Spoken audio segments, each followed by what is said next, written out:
Story time about the client who asked me to do her entire service for free. This client just so happens to be the first client that I've ever found on TikTok. Not long after I started making makeup artist story times, I had a few people reach out to me and ask if I would do their makeup. More specifically, if they could schedule an appointment to have their makeup done. We're gonna call this one in particular client Karen, and you'll see why in a second. Karen DM'd my Instagram account saying that she was a TikTok follower and that she had been trying to get a hold of me to schedule an appointment for her daughter. Her daughter was a senior in high school about to attend her senior prom. She told me that her daughter told her that she had been following me on TikTok since the beginning of my Makeup Artist Storytime series. She explained that she was a huge fan and that it would be great if there was any way that I would be able to do her daughter's senior prom makeup. I started by first asking her if she had a specific date or time in mind. Karen gave me all the details of her daughter's prom, and then I realized that she lives halfway across the country. That's when I told Karen that I was extremely appreciative for the opportunity, but there is no way that I would be able to fly halfway across the country. Karen was very understanding and thanked me for my time, but that's not where the story ends.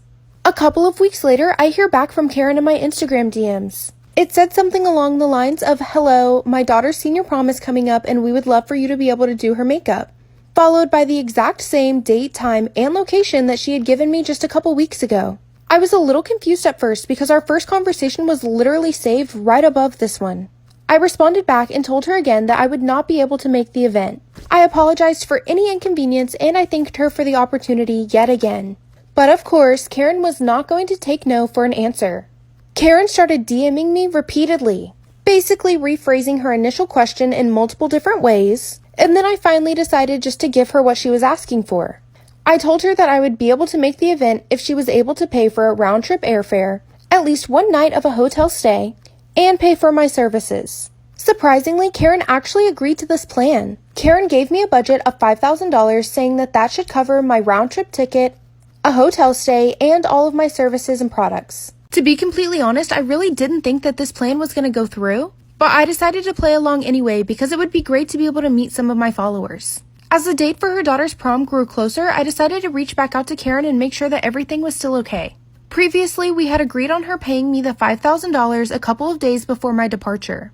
When I reached back out to Karen, she informed me that she thought $5,000 was just a little bit too much. I told her I would be willing to negotiate the price, but it would still have to cover the original terms of the agreement. Karen then told me that she would gladly give me her permission to use her daughter's face in a video if I would do the makeup and travel for free. I guess this is just a reminder that if it seems too good to be true, it probably is. And yet another timeless Karen story. Thank you so much to everyone who has supported me on TikTok, and don't be a Karen.